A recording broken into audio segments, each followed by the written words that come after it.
देवयानी सरोवर का मेला चढ़ा corona virus की भेंट।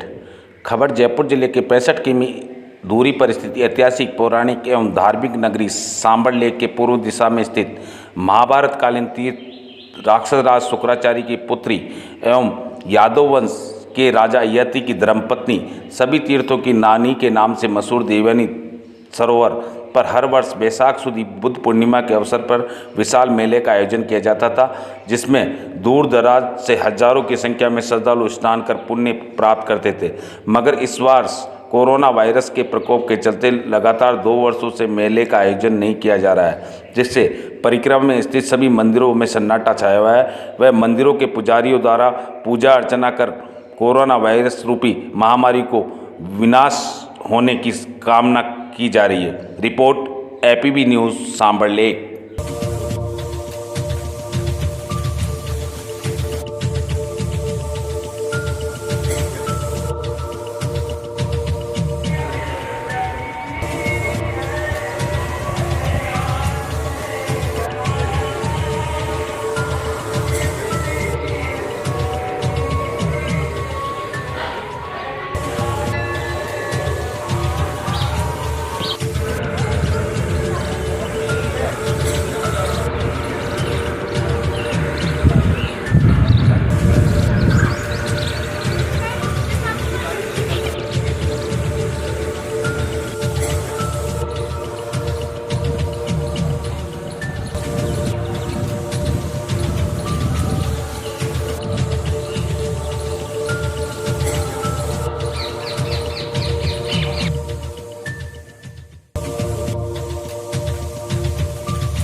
है अभी वीरान सा लग रहा है।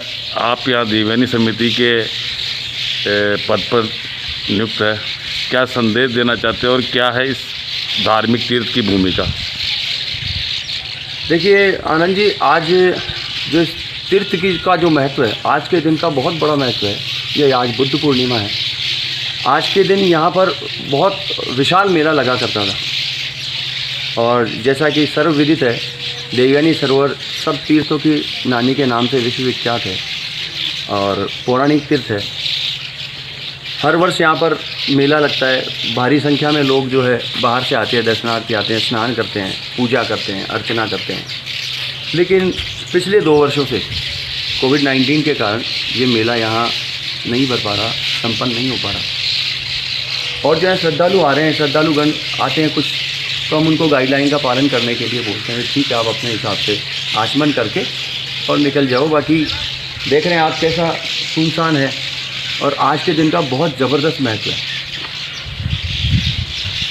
और क्या संदेश देना चाहते हैं? आज बुद्ध पूर्णिमा है, तो क्या आप पूजा अर्चना करेंगे और क्या ईश्वर से विनती करेंगे? बुद्ध पूर्णिमा पे आज सुबह प्रातः जो है सभी मंदिरों में पूजा अर्चना हुई, आरती हुई और सभी पुजारियों ने मंगल कामना की, परमात्मा से प्रार्थना की। ये जो महामारी चल रही है कोविड-19 नाम की, परमात्मा इसको जल्दी से जल्द दूर करे और सभी को स्वास्थ्य दे, यही हमारी कामना है। साहब पाली का उपाध्यक्ष है, कोविड के चलते देखा जा रहा है कि आप यहाँ के रहने वाले हैं और ये जो सरोवर है ऐतिहासिक पौराणिक धार्मिक आस्था का केंद्र है, देखने मिला है सुनसान नज़र आ रहा है, केवल पक्षी यहाँ पे अटकेलियाँ आ रहे हैं।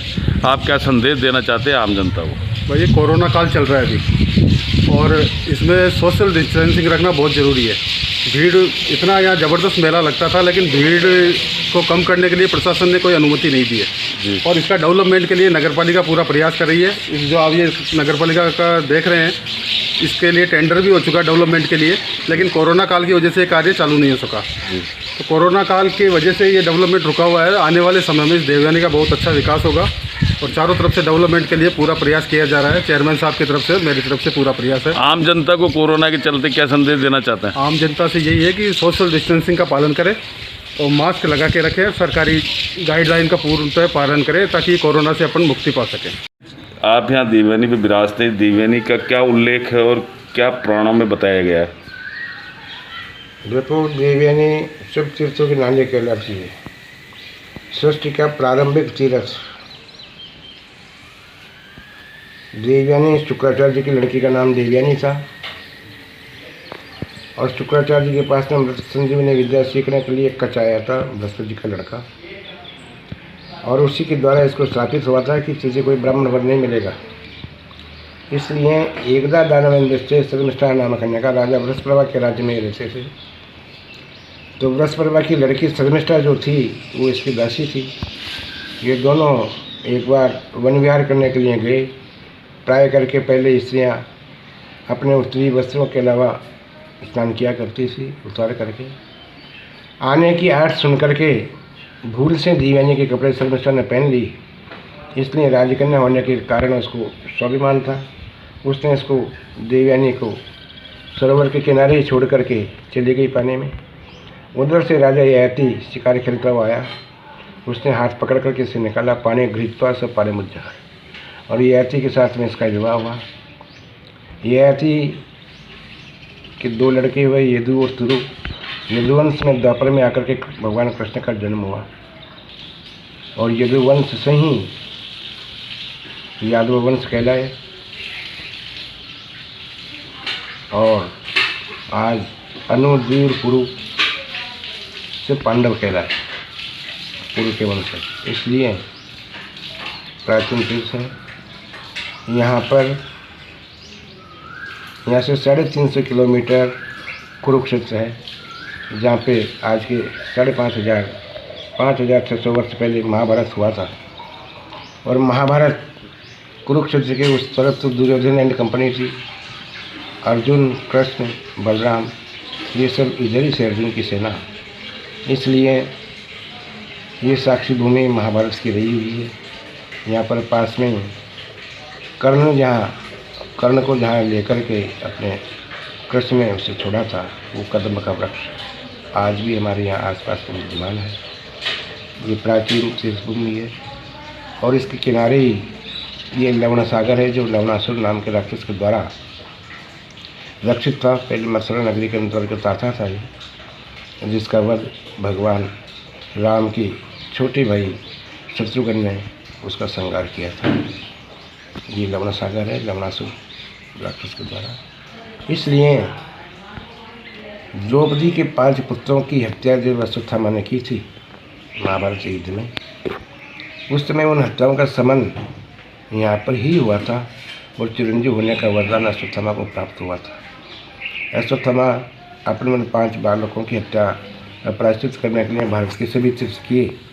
अंत में जब पुष्कर में गया तो वहाँ पर अगस्त ऋषि मिले। अगस्त ऋषि से उसने अपनी व्यथा कही।